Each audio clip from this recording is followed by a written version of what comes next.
Ayan, isang mapagpalang linggo po sa ating lahat. Lahat po ng pinagpala ng Panginoon, sabi ng Amen. Mukhang ano na kayo. Wala ka sa hindi. Lahat ng pinagpala ng Panginoon, sabi ng Amen. Ayan. Kapatid, ito yung linggo na inilaan para sa Panginoon. Ito yung linggo para magbigay tayo ng pasalamat at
Yahweh, ikaw ay aking pasasalamatan, sapagkat kung nagalit ka man sa akin noon, nawala na ang galit mo ngayon, at ako ay iyong inaliw.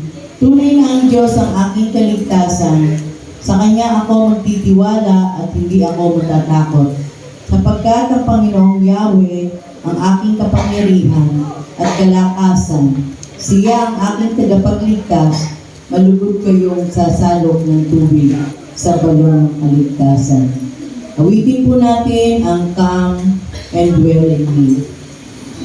Tayo po ay magsitayo.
tayo po ay manalangin. Ama namin nasa langit, kami po ay narito sa iyong bahay sambahan upang ikaw ay aming patuloy na papurihan, pasalamatan.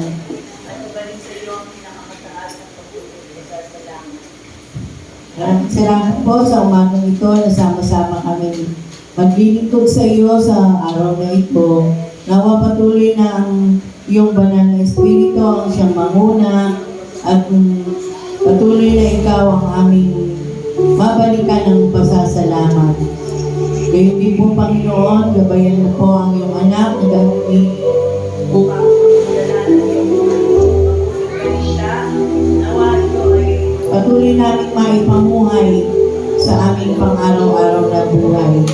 Inisip mo po ang aming puso, ang aming isip, patawarin mo po kami sa aming mga kasalanan. At patuloy nawa kami na makapagpapag sa iyo at maibalik sa iyo pinakamataas sa pangalan ni Jesus. Amen.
Mga kapatid, niutos namin sa inyo sa pangalan ng Panginoong Jesucristo na layuan ninyo ang sinumang kapatid na tamad at ayaw sumunod sa mga turo na ibinibigay namin sa inyo.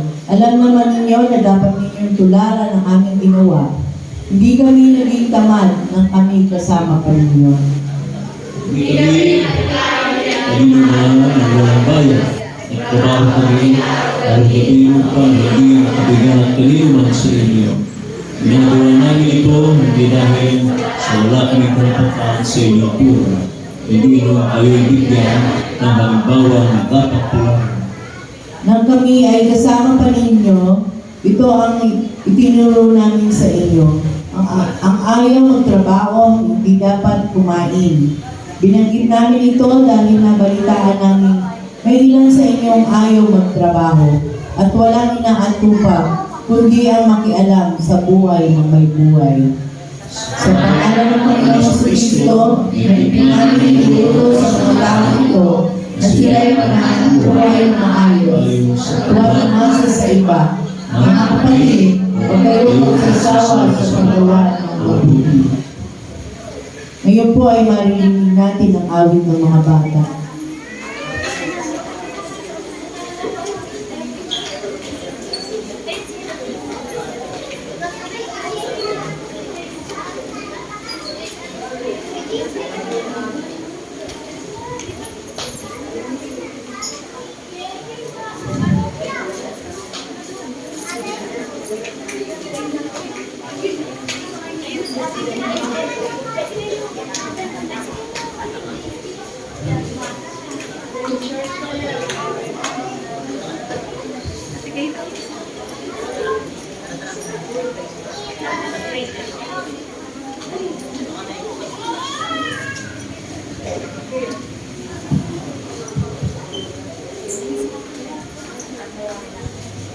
Unang Timoteo, ipaglaban mo ng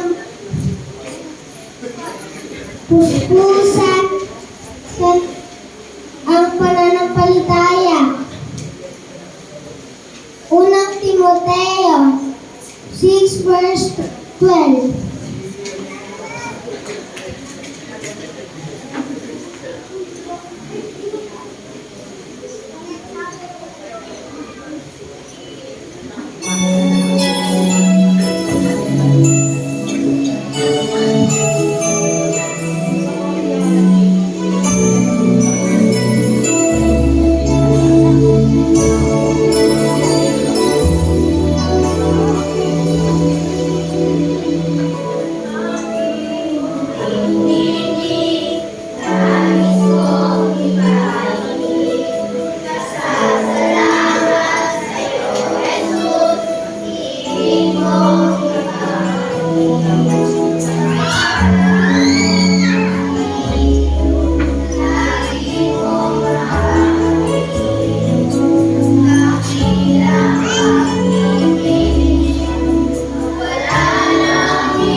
Mga anak, tayo ay manalangin at ipag-extend ang ating may papunta sa kanila.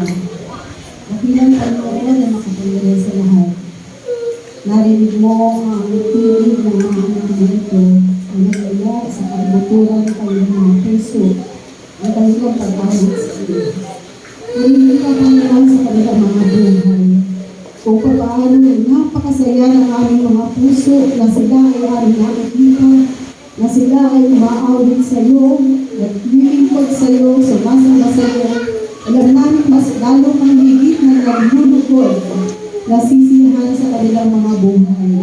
Sa paglapit nila sa iyo, Panginoon, yakapin mo sila at lagi nilang maranasan ang kapangyarihan, ang pag-iingat, ang pagpapala at pagligtas na nagmumula sa iyo, mula sa kanilang mga ginagawa sa araw-araw ng kanilang mga buhay, sa kanilang pag-aaral, sa kanilang paglalaro, sa kanilang sa loob ng kanilang mga tahanan. Sila'y nagbibigay ng alim, ng kagalakan, hindi lang sa aming tahanan, kundi sa aming iglesia. Patuloy nawang yumaman ang kanilang mga karanasan, ang kanilang mga talentong paloob mo sa kanilang mga buhay. Nawa, Panginoon, lahat ng ulo ng mga batang ito ay patungan mo ng iyong makapangyarihang kamay. Maging ang mga nasa upuan, Panginoon, na narito sa loob ng tahanan. Ang pagpapala ay sumakanila sa pangalan ng Ama, ng Anak at ng Banal na Espiritu. Amen. Sige po, tayo lang ay saglit na tumibig. Hindi ko po mga kapatid ay saglit na tumibig.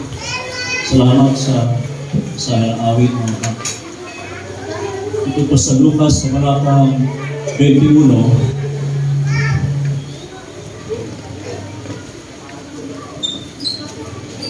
talatang 5 hanggang 19, tungkol sa pagkawasak ng templo.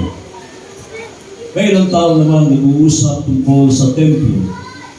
Pinag-uusapan nila ang naglalakihan at magagandang batong ginamit dito at ang mga palabuting inihandog ng mga tao.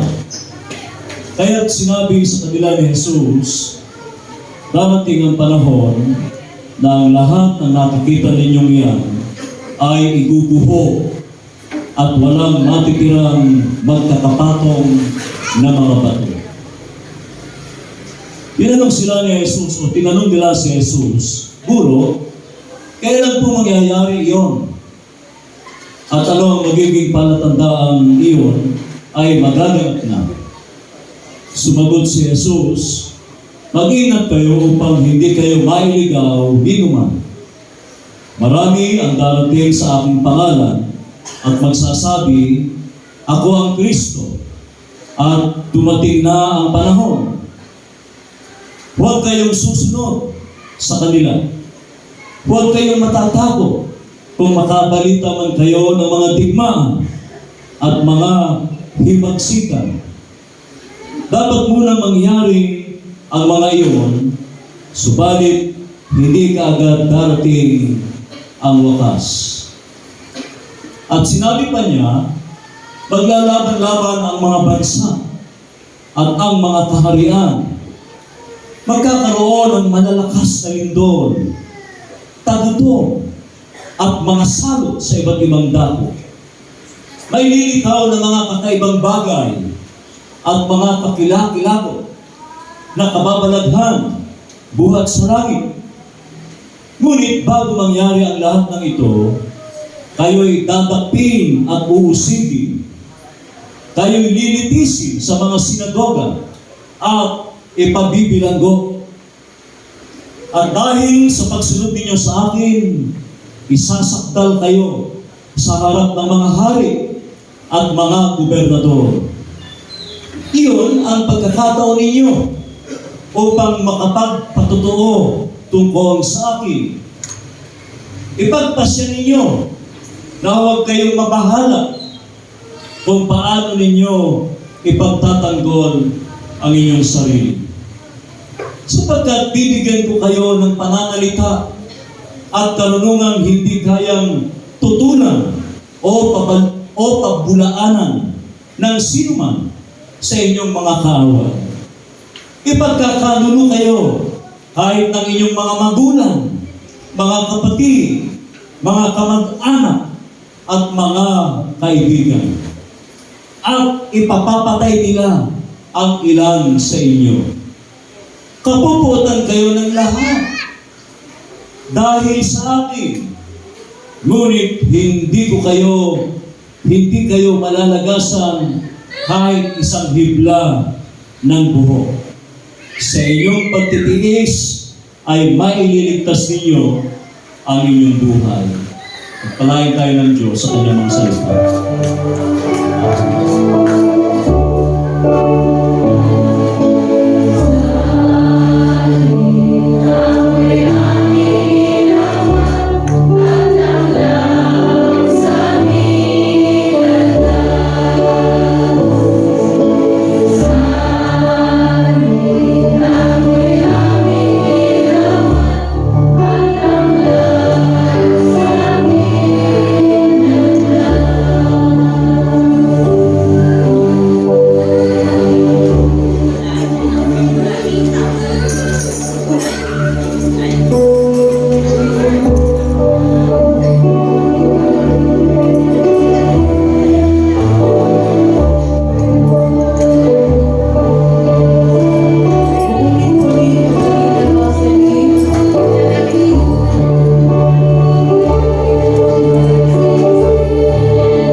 He gave us His Son, who here lived His life.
po sa awit.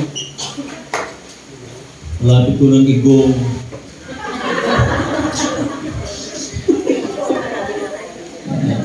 Pasensya na po kayo ay kasadong panati ko sa TNT tawag ng tanghalan. At tanongin ko sana si Louie Ucapo kung igogong na, bibilangan na sana kayo eh. Sabi ko, wag mong igong. May pag-asa pa yan. Amen? Gandang hawag sa inyo lahat mga kapatid. Kailangan natin gumiti. No. Smile lang for smile. Sige nga po, ngitian mo yung katabi mo. Kamusta ka na? Pabuti ng pabuti. Paganda ng paganda. Ang nga niya, Yasmin. Payaman ng payaman. Yes. Pabata ng pabata. Amen. Bagamat ang reality ay talaga naman magkakaroon ng pilegis sa ating mga noo. Magkakaroon din ng pilegis yan. Yan yung kutawagin natin mga millennials. Pero kayo ay mga may linya. May mga linya na sa inyong mga noo. Papasalamat tayo dahil mamaya po ay mayroong Bible quiz. Alauna, registration, alauna medyo umpisa. E nandito po yung pamilya ni Ate Bristol. Palakpakan natin. Dulong Malabon Mission. Kaya, contestant yung kanyang anak. Panganay ba yun? Panganay. Congratulations po. Sana'y pala rin tayo. Marami tayo may sagot mamaya. Meron bang isang meron bang contestant po ang inaon? Natanong ko si Ate Tess at saka si Ate Oreng. Ate Oreng, kala mo ha? Malinaw pa mata ko. Palapakan natin sila mga kapatid. Salamat po Ate Oreng. Nalalasahan ko pa yung papaya.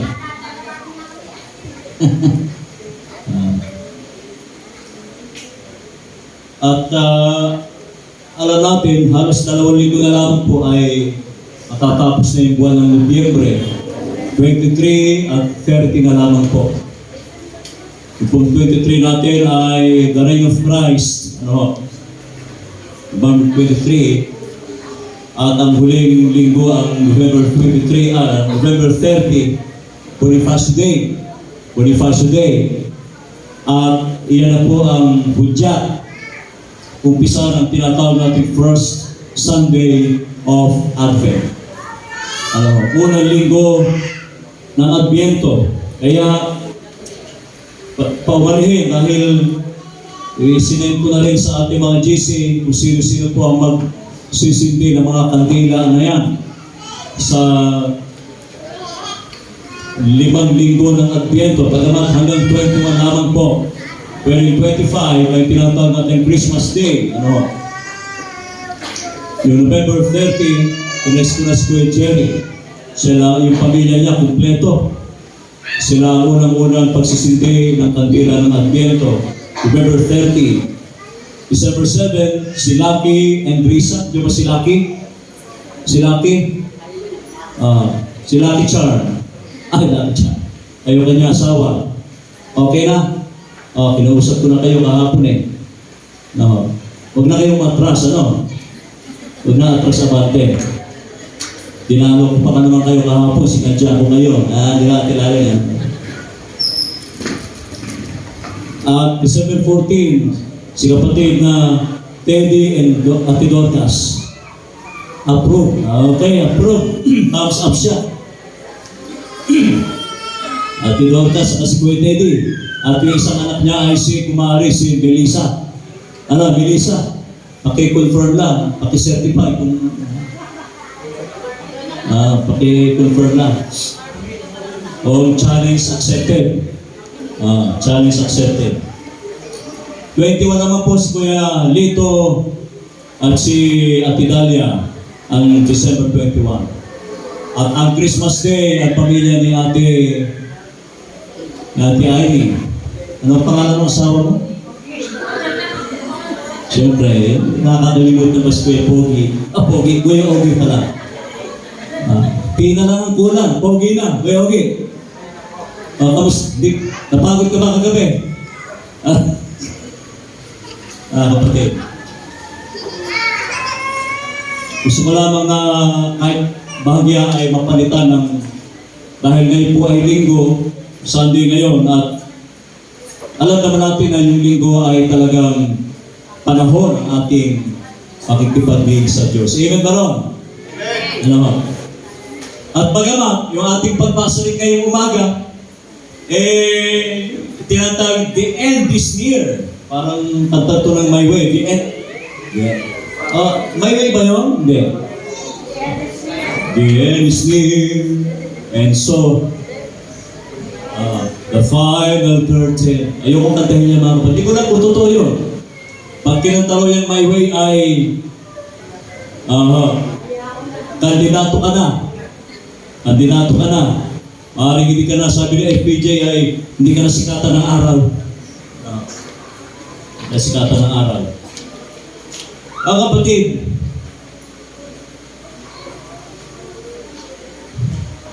nakakalungkot man ay kailangan nating magpatuloy. No? At hindi natin alam ang mga posibleng mangyayari ngayon, bukas, at sa mga darating na panahon. Ano po? Nakikinig lang tayo, napapanood natin iba't ibang mga senaryo. No? At ito ay isang paraan upang gisingin ng Diyos ang ating kamalayan na hindi tayo basta-basta nabubuhay lamang na parang napaka-complacent natin. Napaka-relax natin. Kamusta ba ang buhay natin? Kamusta ba ang maturity level na ating paglilingkod katulad ng ating mga topiko ng ating mga paksa sa ating Sunday School? Magpakasipag sa masipag na ano? Ang title? Ang masipag na mananampalataya. Mga kapatid, ako po ay 55 na. Pero sinisikap ko pa rin na yung dati ay, sabi ko, maibigay sa inyo na hindi natin basta kinopya, kundi maibigay sa inyo ang pinag-aaralan natin mga paksa sa bawat Sunday School natin. Maging yung ating sineset ko sa inyo mga topics sa ating GC.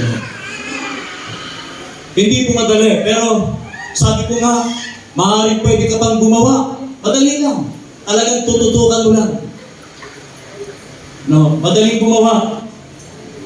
Madaling mag-construct ng isang outline. Pero ang tanong ay, ito ay isang pagsisiyasat sa atin. Nasubukan na ba natin basahin at linamnamin ang lasa ng paglilingkod, ang lasa ng mga mensahe natin. Kahapon, natutuwa tayo dahil naisagawa yung unang Sabado ng pagtuturo sa mga bata. Pwede ba natin palakpakan yun, mga kapatid? Tuloy-tuloy lang. Tuloy-tuloy lang po. Talagang kung tayo ay laging nakashift, laging nakatigil, nakatutok sa problema, sabi nga, when you focus on the pain, suffering can grow and cause doubt.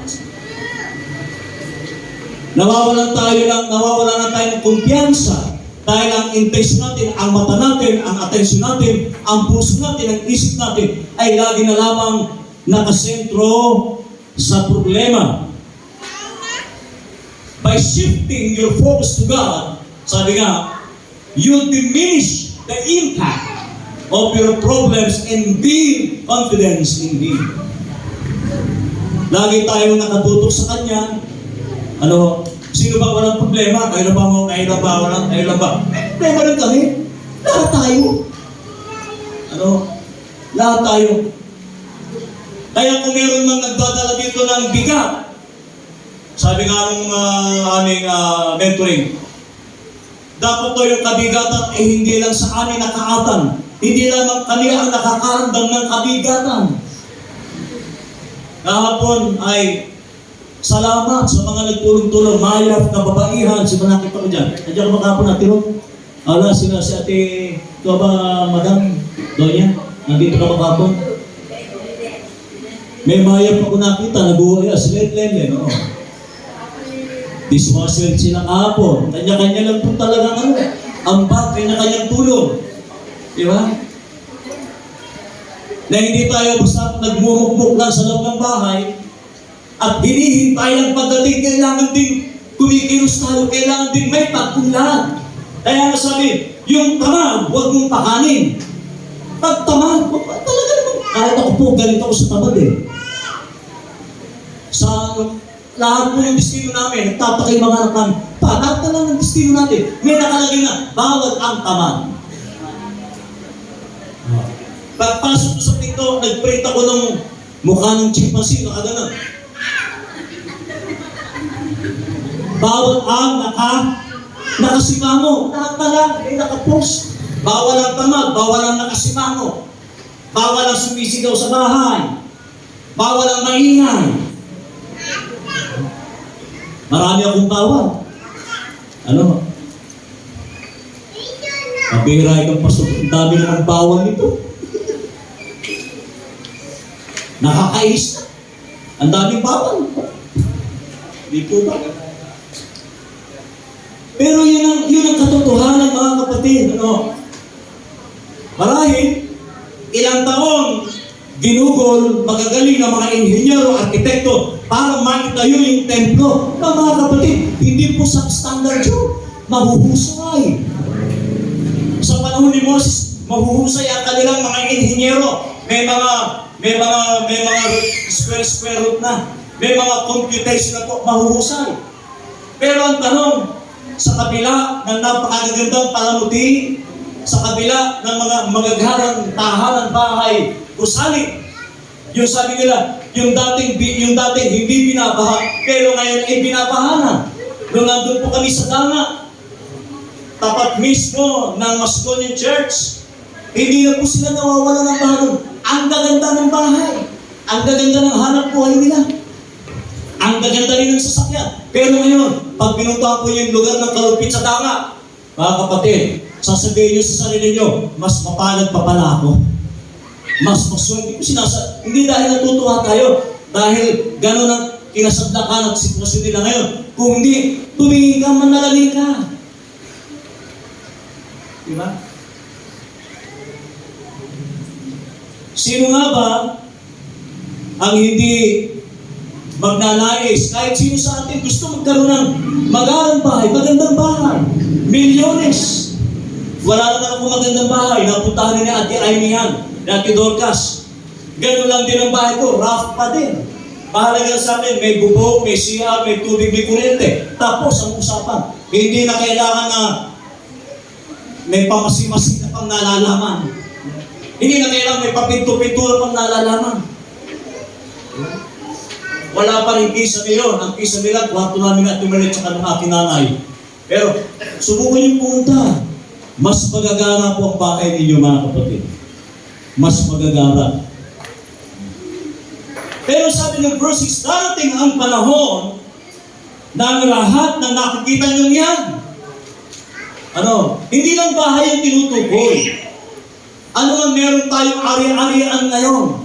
Kahit na gaano kaganda ito, kahit na grease, alam niyo mga kapatid, sa Habunoy din, lahat ng bahay niya stainless. Dahil yung tubig po doon ay tubig alat na. Kahit gaano katibay, kahit purely stainless na ang kanilang bahay, mga kapatid, kinakain sa sobrang alat. Huwag na huwag kayo basta pupunta ro sa Habunoy. Tsakin nyo muna, tiyakin nyo muna. Low tide, hindi high tide. Ilang taon kami sa Habunoy? 5. Inabutan kami ng mga 6x6 trucks na naghahatid ng pagkain, ng biyaya, ng rasyon. Samantalang ang iglesia natin ay nagpapamigay din. Lahat ng bahay nila, wala nang silbi. At karamihan ng bahay nila ay nasa second. Lahat ng ipinapatayo nilang bahay, puro second floor. Ang ilalim ay open. Garahe na lamang po. At karamihan ng mga bahay ng membro natin doon ay nasa itaas na, wala na po silang gamit sa ibaba. Kaya maliwanag mga kapatid, hindi na bago sa ating lahat. Higit sa pisikal na gusali, pisikal na bahay, paano din natin nilalagyan ng palamuti at pinagbubuti at lalong higit tayo nagiging masigas kasi yung topic natin kanina, masipag na mananampalataya. O, tanongin mo yung katabi mo. Sige, tingnan mo kung talagang nasa itsura ba niya yung masipag? Oh. Sabi nyo, yung tamad huwag pakanin. Yung tamad huwag pakanin. Alam ko si Ate Daya, masipag to eh. Ano naman ah? Masipag kumain. Hindi ah. Bukan. Ganon din sa Hagonoy. Pumasok sa bangko. Nakabota. Amoy malansa. Amoy hipon. Alam niyo mga kapatid, kung sino yung pumapasok, amoy bangos, amoy hipon. Sila yung mga maraming pera kayo. Huwag niyo ina-underestimate yung ang lansa mo pumasok doon sa PA Bank. Ang lansa. Pero sila yung nag-aakil ng pera mga kapatid. Libo-libo. Ganun kakapal. Masipag eh. Diba? At kung sino naman sabi, hindi naman natin nilalahat na kung sino yung napakagarang magbihes. Hindi naman ako yan. Ako yung clerical ito. Sabi nila, yun ang walang pera. Magaling lang, maayos lang manamit, pero wala namang pera. Eh doon ako sa simple lang manamit. Ang mga damit niya pang-ukay-ukay lang. Pero maraming kwalta. Maraming pera. Sabi ko kay Nana Ate Mercy sa Hagonoy, hindi po Mercy dito, pumunta sa bayan, pupunta ka lang sa bayan, ang dami mong higaw, napintasan daw siya, ginawa, parang kasi kakong Christmas tree eh. Pupunta ka lang sa bayan, mamamalengke, parang ng Christmas tree. Napintasan daw siya ng kanyang higaw. Kasi naman namamalengke ka ba? Linggo pa. Imbis ka kung linggo, nasa kapilya ka, namamalengke ka. Alam mo naman ang trabaho mo, ikaw ang isa sa mga, pagka ako naisip ko mong mamalengke, alam mo naman linggo. At napintasan, iiyak-iyak, at dinala doon sa Perez Hospital dahil talagang dumudugo, maraming dugo dahil napintasan siya ng higaw.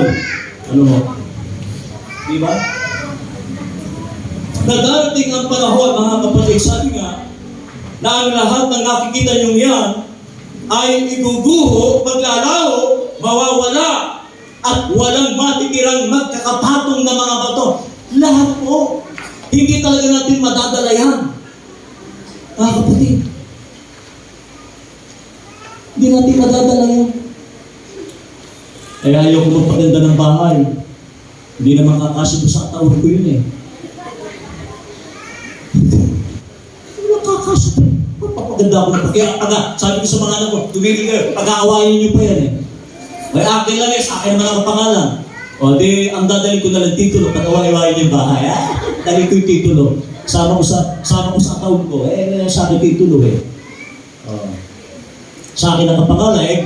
Sabi ko, Ate Merlin, may sarili kang titulo, may sarili akong titulo.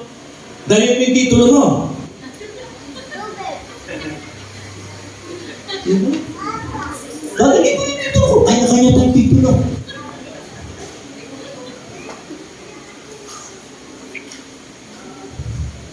Diba? Yun yung mga nakakatuwang kwento ng buhay. Pero kahit ano pang pag-iipon ang gawin natin, pagpapaganda ng bahay natin, ang sabi ni Jesus, kahit na 70 years, 40 years, itinayo yung templo mula kay Nebuchadnezzar, kay Haring David. Ayan na. Kay Haring David, itinayo niya yung templo, napakalingling, napaka-glorious, napakaganda. Talaga naman mga kapatid. Sapagkat ang bawat pilas, ang bawat haligi ng templong ito ay mga ginto. Sino rito ang haligi ng bahay ginto? Sige, taas ang kamay. Nagpagawa na ba kayo ng bahay ang mga foundation nyo ay ginto? Ha? Wala pa? Check nyo, baka substandard yan, ha? Oo. Kung kukuha man kayo ng engineers, huwag sa DPWH. Ha? Diba? Kaya nga, marahil mga kapatid, kung tayo ay titingin lahat sa lahat ng ito, sa lahat ng mga bagay na ito, nagbibigay at nagdudulot din sa atin ng takot, ng anxiety. Paano na ako pag namatay ako, yung ari-arian ko? Ang tanong, naiayos mo na ba? Namatay at namatay tayo, pinaghati-hatian, pinag-aaway-awayan pa ng ating mga anak. Sabi nga nila, Pastor, maganda po talaga, buhay pa, pag-usapan na kung paano ang hatian, at hindi yung magulang sa anak sa magulang ay nagdedemandahan, nakakarating pa sa barangay. Sapagkat lahat naman ng ito ay maglalaho. Focus on eternity, not the present pain. Focus on eternity, not the present pain. Tumitingin tayo lagi sa nangyayari lang ngayon. Nakakalungkot dahil hindi naman lahat ay ganoon ka, yung tinatawag natin na resiliency, hindi lahat ay ganoon kalakas. Dahil marahil ang iba sa atin, kung talagang walang mas malalim na pundasyon ay madali tayong kung ano-ano pwede natin isipin at gawin, desisyon. Hindi natin mababawi pa. Yung nagawa mo na, napakahirap ng bawi mga kapatid. Sabi nga mga Chinese, yung nasabi mo, nagawa mo na, ay katulad doon ng isang balahibo ng mga manok na kapag ito'y lumipad na, napakahirap na natin bawiin, salita man, o yung desisyon man na nagawa natin, nakakalungkot pa mga kapatid. Panalangin natin yung isa't isa.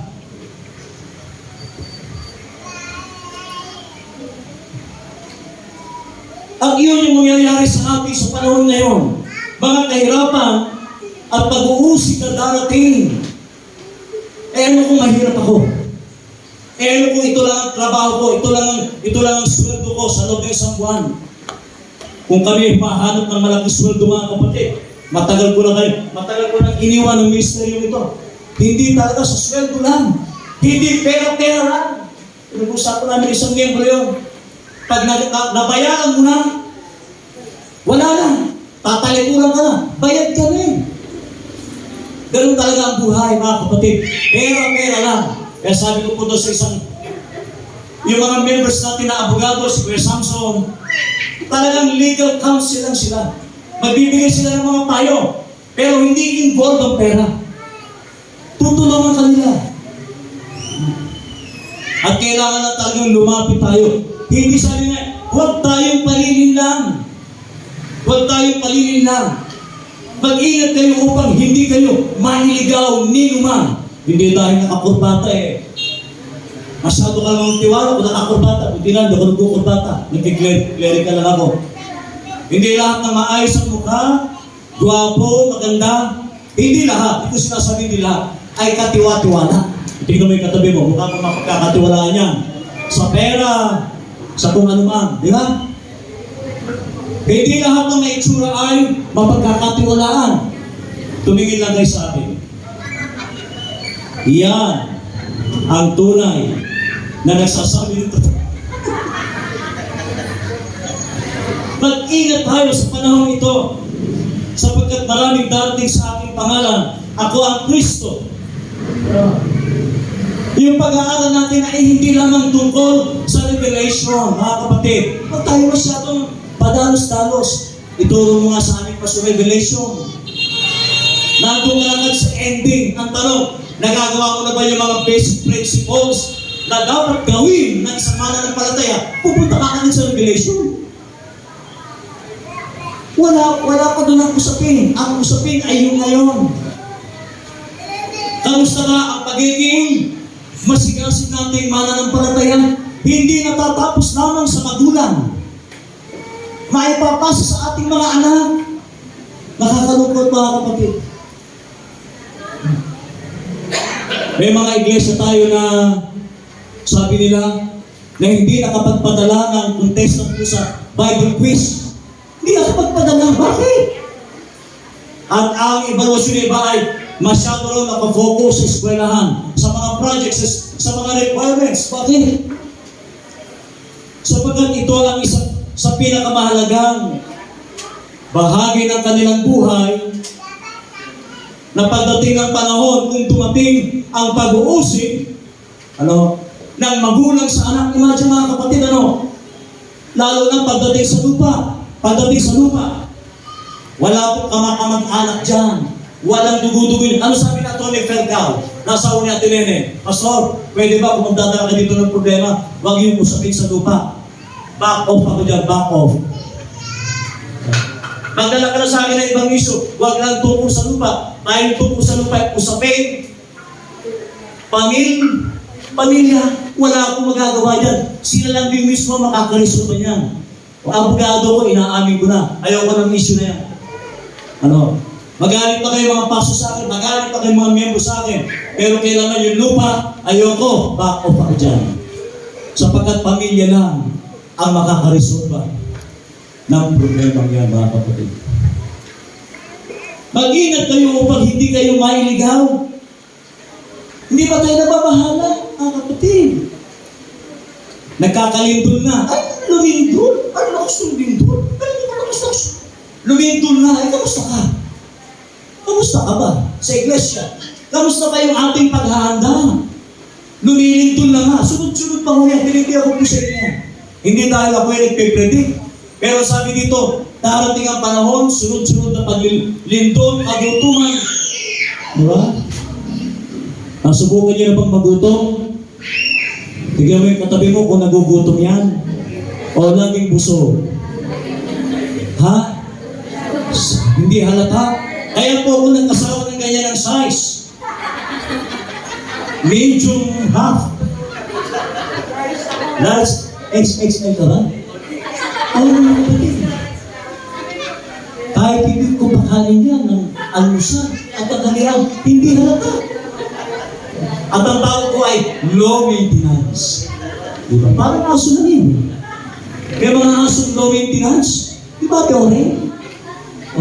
Parang si Ate Tess lang yan, low maintenance.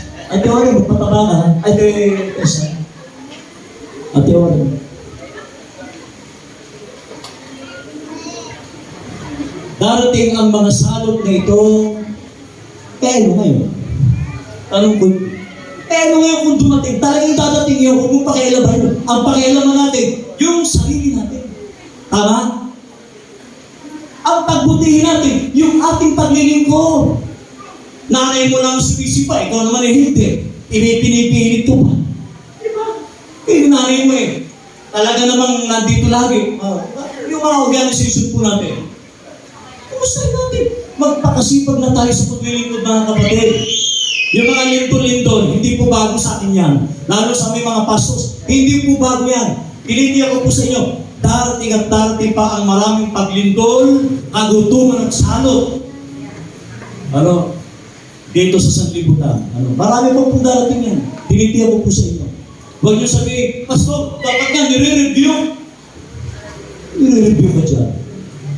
Hindi dapat nire-review sapagkat talagang mangyayari ang mga pagsubok na yan sa ating mga kapatid.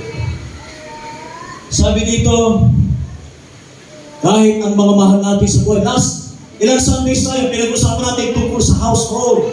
Mag-aaway-away ang mga magulang sa kanyang mga anak sa magulang.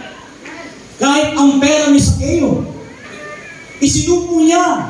Sabi niya, Panginoon, isasauli ko po. Doble, triple pa, isasauli ko po. At kung may nadaya po ako, talaga naman mandaraya ka, ay mamamaangan ka pa. Natatawa kami yung sabihin, ano po Sakeo? Wala sa hulog.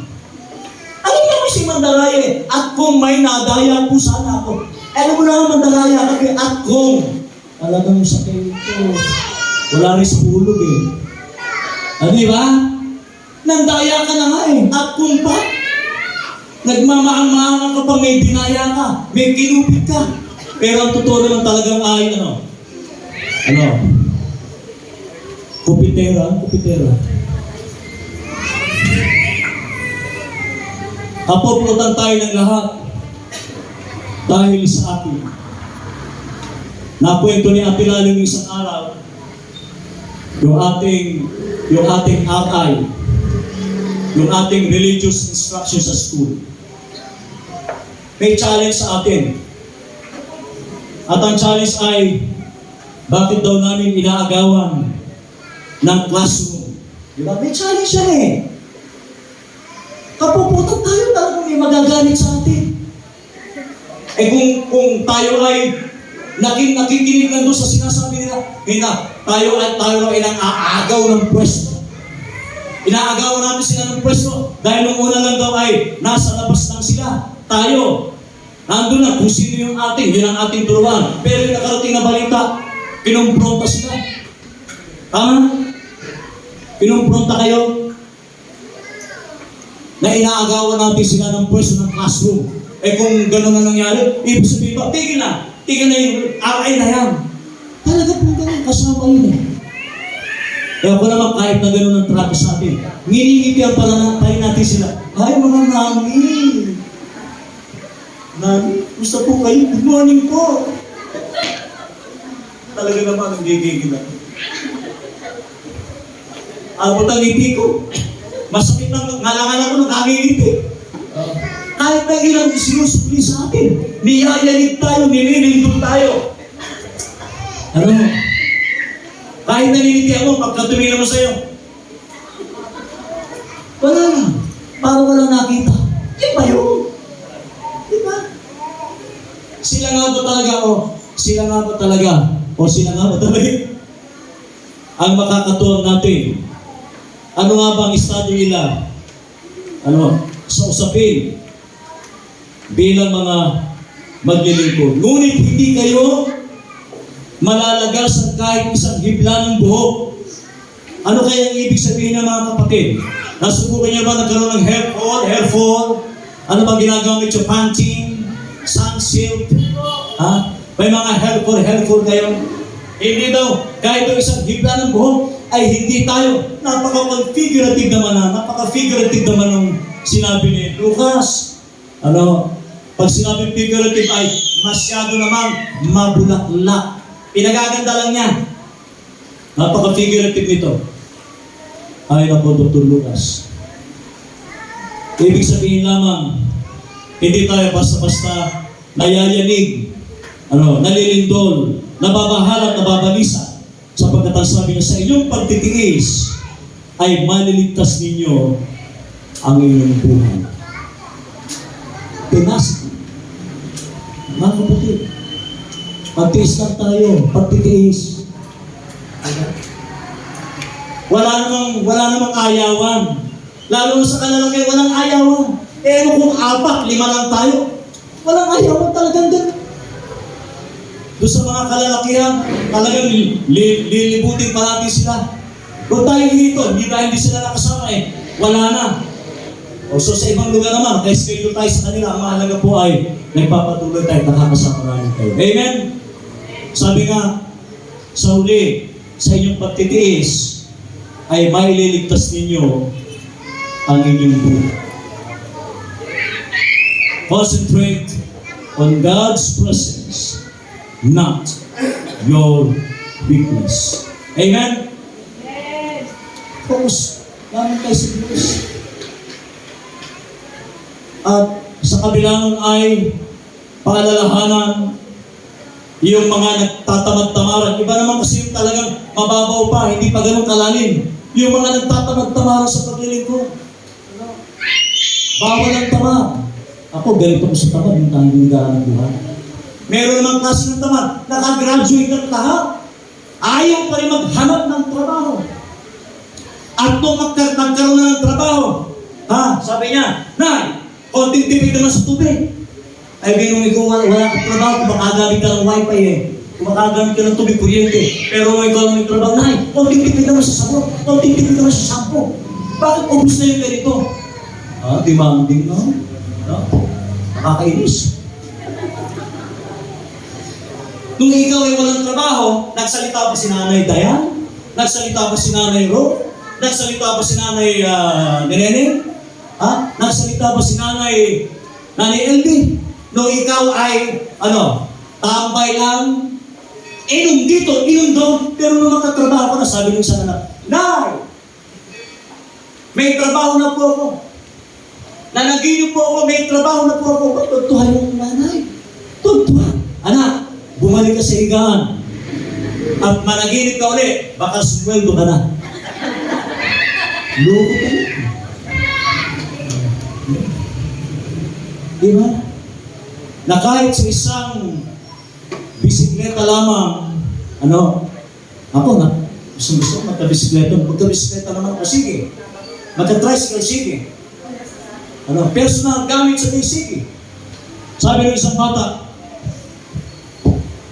sa pare, sabi niya, Father, gusto ko pa magkaroon ng bisikleta.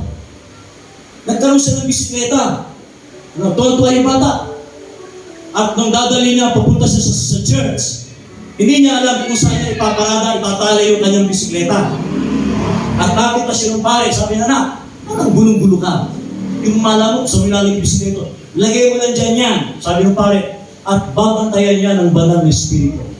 Pumasok na yung bata sa loob ng simbahan, kasama ng pare, at nalalaman na sila, humarap doon sa altar. Sabi niya, salamat po, nagkaroon na po ako ng bisikleta, sabi ko sa pare, sa pangalan ng Ama, ng Anak. Amen.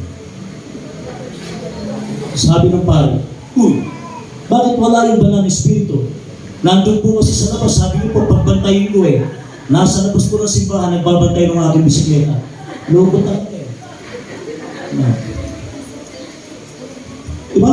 Kasimplihan at pagiging mabago. Mga kapatid, okay lang yan. Naghahangad tayo ng mga bagay ng material. Huwag niyo naman Diyosin yan. Hindi niyo madadalay sa kabilang buhay. Baka sa niyo, hindi kayo makapasok dadalang pa kayo ng sarap.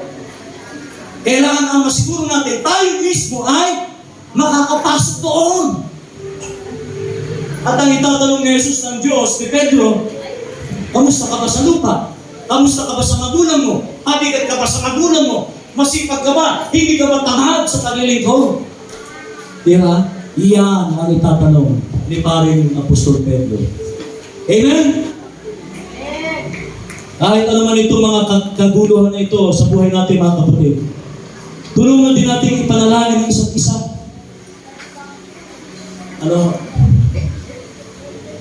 Kagabi, alas 10 ng alas 10. Natulog po ako ay alas 2 na Ilang oras hindi ako makatulog. Hindi makatulog. At alam kong hindi ligit sa inyo ang nangyari. Panalangin natin. Madating sila dito. Namumutla sila. Mapuputi na sila pero namutla pa sa takot. Panginoon, ano ba itong nangyayari sa mga kalalakihan sa amin? Kaya alas 2, itatanong ako sa Diyos. Ano ba naman itong binigay mo sa akin? Ginusto ko nga pumunta sa inaon Hiningi ko ang inaon. Pero bakit ganito?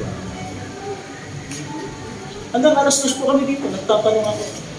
Nakikibalita pa rin. Panalangin natin yung Panginoon yan, mga kapatid.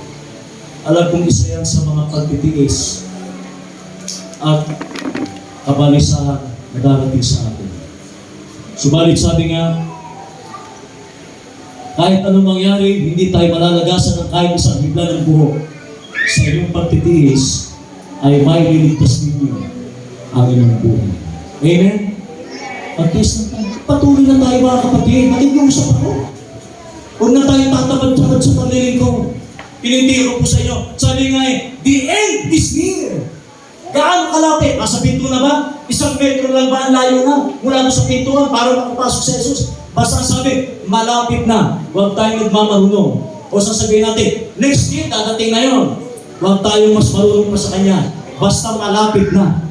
Sapagkat malapit na, magpakasipag na tayo sa paglilingkod. Amen? Palapakan natin ang Diyos sa pangalan ng mga nakapangalaman. Espiritu. Amen.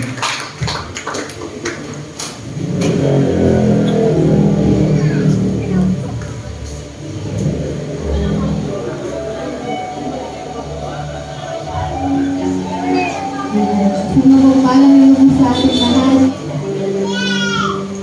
Nung nakaraang linggo po ako binati na happy birthday, pero hinintay ko po yung pagkakataon na lumipas yung birthday ko. buhay ko sa Panginoon. Yan. At sa bawat isa po sa atin ay isang pagpapalang lubos na pinagkakaloob at pinagkakatiwala ng Panginoon sa atin ay yung hinabukasang pag-isip ng bawat isa.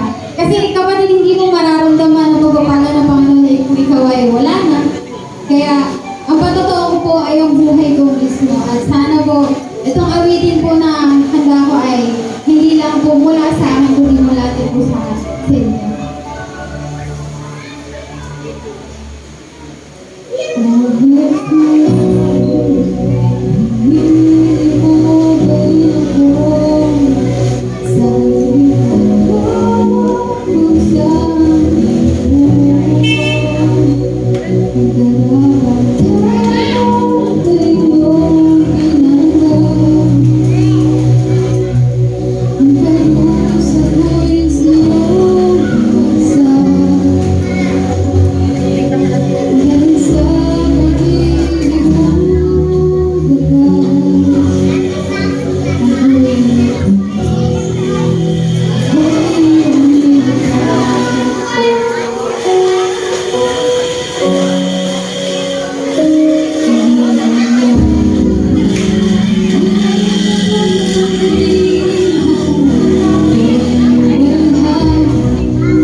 hanggang ipaglaban.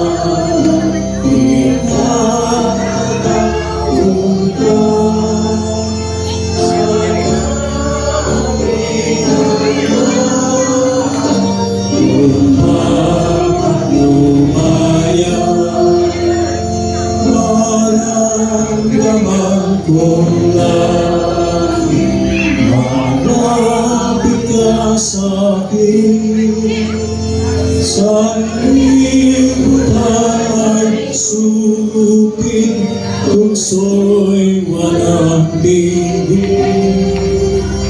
Kaway nating piling, ako'y naninindi. Kaya Jesus tutupin at ako'y akayin. Bayaan mo sa lihim ang tinig mo'y dinggin. Maraming nasain ay aking patayin. Matotohanan ngunit ako'y pipigilin. Ang nais mo'y sabihin, ang aking susundin. Ang pangako mo, Jesus, sa bawat susunod.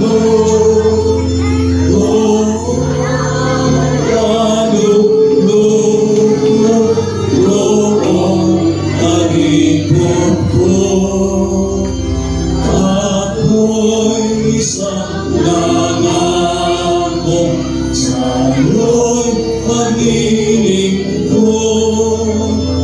Tulong mo ay ihandog upang makasunod.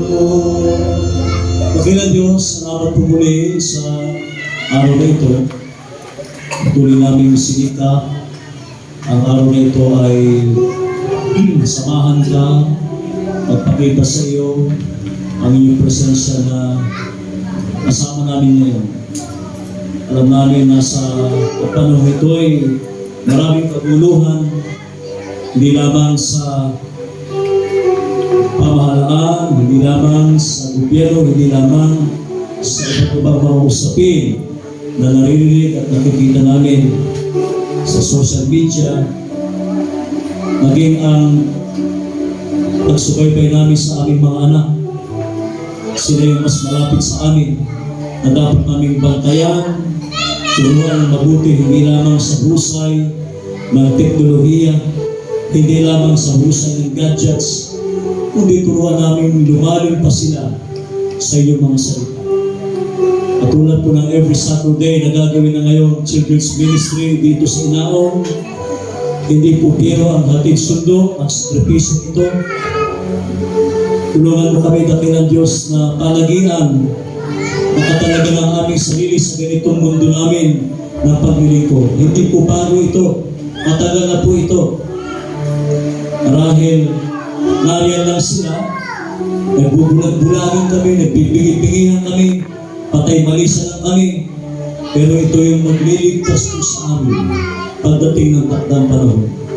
Ano man ang mangyari sa mundong ito, sunod-sunod na lindol, tagutog, salot, ano pang mangyari, kahit ano pa, ang mga sinaling itong magaganap sa amin, na kahit ang aming mga anak ay kakalabanin kami, aawayin kami, susumpa kami, maging ang magulang sa kanyang mga anak, magtatalo-talo, magkakatunggali, mismo ang tahanan. Tulungan mo kami, dakilang Diyos, lalo pa kaming lumalim sa iyo upang hindi mangyari sa amin ito, sa inyong iglesia. Ang mga iglesyang nagpapatuloy, sa mga iglesyang nakikinig, tulad ng iyong sinabi, mapalad ang mga nakikinig.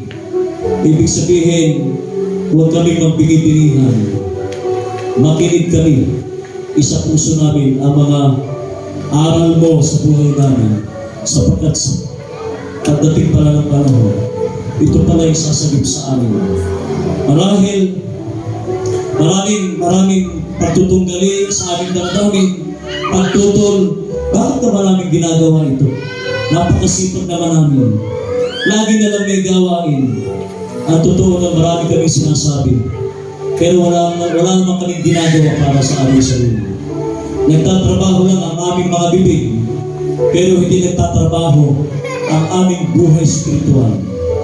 Marami kaming sinasabi, wala naman kaming napapatunayan pa. Wala kaming nagagawa pa.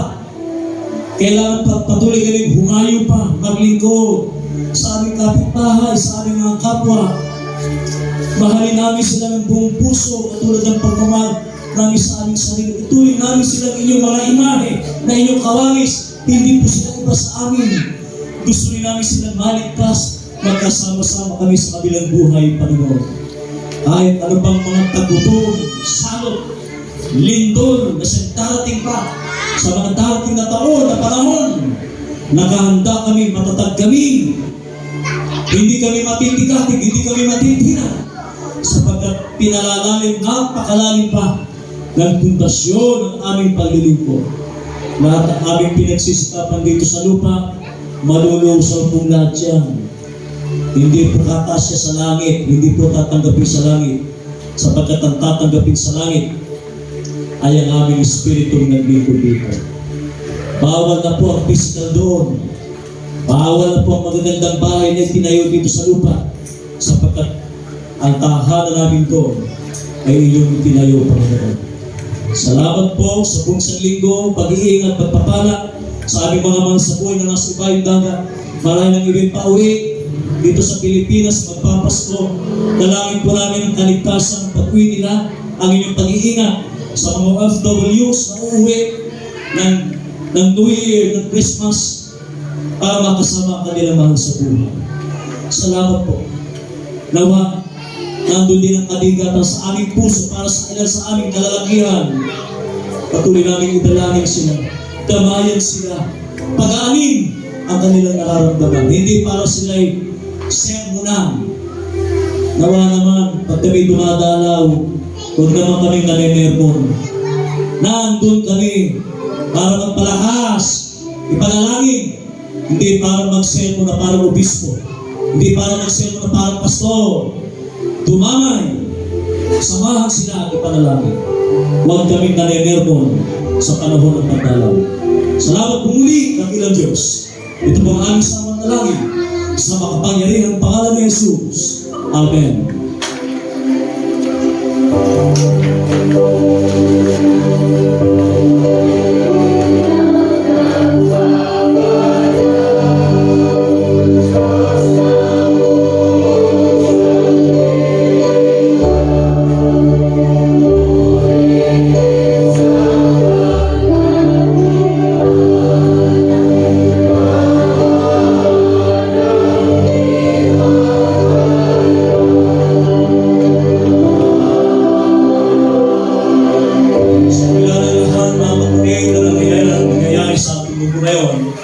Patuloy tayo magpakatatag, magsama-sama, magpalakasan sa isa't isa. Palakasin, hindi para pahinayin. Samahan tayo ng ating amang makapangyarihan sa lahat at patuloy na kanyang ilingap ang kanyang mukha sa atin na puno ng pag-asa. Kayo din ang pagliligtas ng ating Panginoon sa Kristo at ang kaaliwan ng pagkakasundo, pagkakaisa at pagdadamayan sa isa't isa sa pamamagitan ng kanyang banal na Espiritu ang sa ating lahat mula ngayon at magpakailanman. Amen.